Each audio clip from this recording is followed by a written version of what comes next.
बिस्मिल्लाहिर्रहमानिर्रहीम। अस्सलाम वालेकुम डियर स्टूडेंट्स, उम्मीद है कि आप बिल्कुल खैरियत से होंगे। मेरे बेटा, आज का हमारा टॉपिक है बायोलॉजी क्लास 9th चैप्टर 3 से, and the topic is binomial nomenclature. अगर आप इस टॉपिक के नाम के ऊपर गौर करें तो इसके दो हिस्से हैं, बायनोमियल नोमेनक्लेचर। अगर आप गौर करें लफ्ज़ बायनोमियल के ऊपर तो बेटा इसके अंदर से दो हिंट्स हमें नज़र आ रहे हैं। बाय का मतलब होता है टू और नॉम का मतलब होता है नेम्स, और नोमेनक्लेचर का लफ्ज़ यहाँ पर नज़र आ रहा है मेथड के लिए, विच मीन्स ऐसा मेथड जिसके अंदर हम किसी चीज़ को नाम दें और उस नाम के दो हिस्से होंगे। मेरा बेटा, ये मेथड दिया था सर कैरोलस लीनियस ने 18th सेंचुरी के अंदर। और याद रखें कि ये ऐसा मेथड है जिसमें लिविंग ऑर्गेनिजम्स को साइंटिफिक नेम्स दिए जाते हैं। So we can define it as a method of giving scientific names to living organisms. और मेरे बेटा, जब ये मेथड इंट्रोड्यूस करवाया गया तो इसको इंट्रोड्यूस करवाते वक्त कुछ रूल्स भी हमारे सामने रखे गए थे।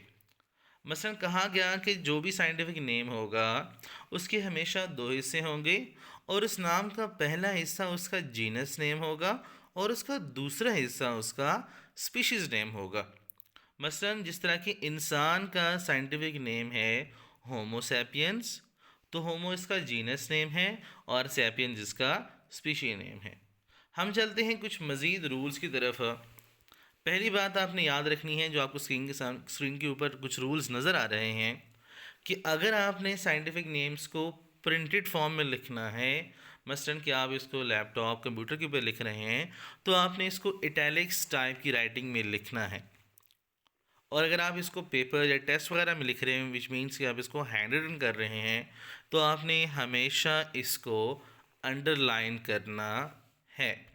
जिस तरह कि हमने प्रीवियस स्लाइड में देखा कि हमने इसको अंडरलाइन किया था। अगर आप दोबारा इसको देखें तो सबसे नीचे आपको नज़र आ रहा है होमो सैपियंस।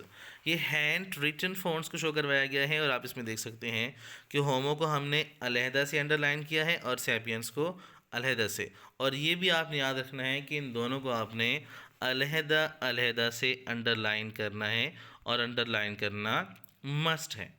अब आते हैं सेकंड रूल की तरफ, जो लिखा हुआ है कि भाई जेनरिक नेम ये हमेशा कैपिटल वर्ड से स्टार्ट होगा, लेकिन स्पीशी नेम कभी भी कैपिटल वर्ड से स्टार्ट नहीं होगा। स्क्रीन के ऊपर आपको दोबारा एक बैक्टीरिया की तस्वीर नज़र आ रही है जिसका नाम है एश्रीकिया कोलाई।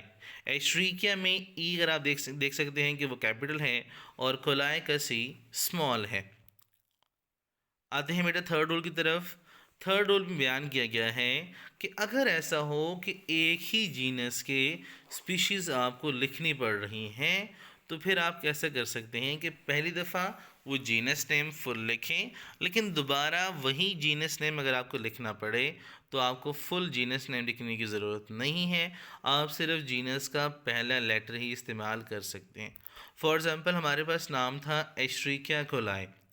अब एश्रीकिया है जीनस नेम, अगर इसी जीनस के अंदर कोई और स्पीशी आती तो हमने लिखना था ई डॉट कोलाई या E dot A B C, इस तरह करके हमने नाम लिखना था।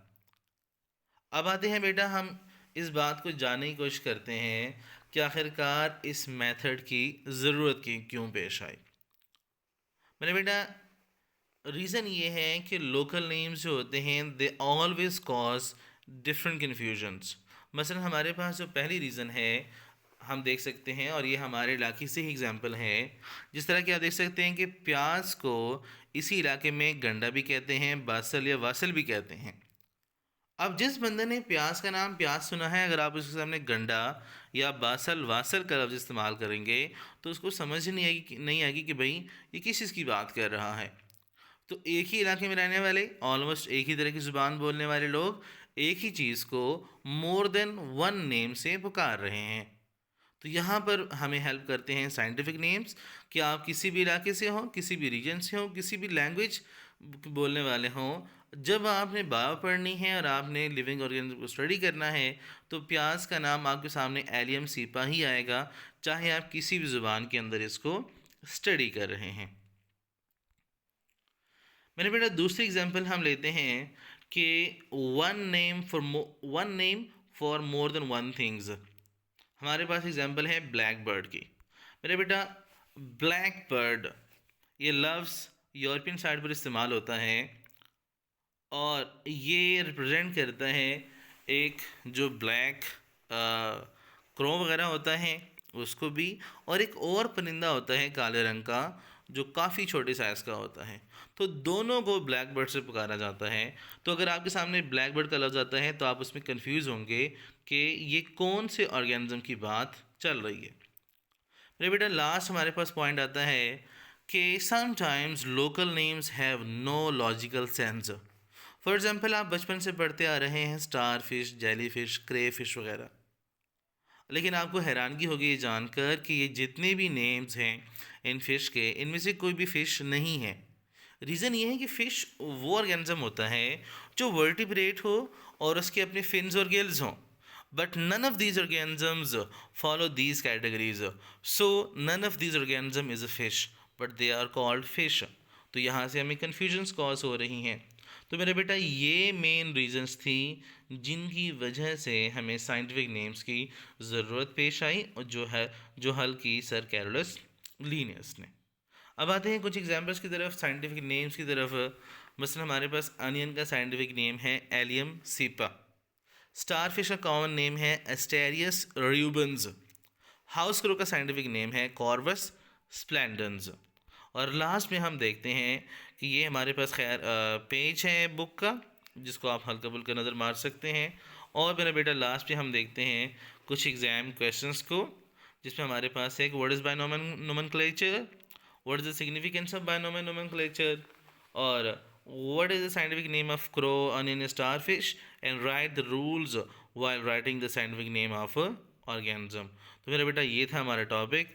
अल्लाह आपका हामी नासिर हो। बहुत शुक्रिया।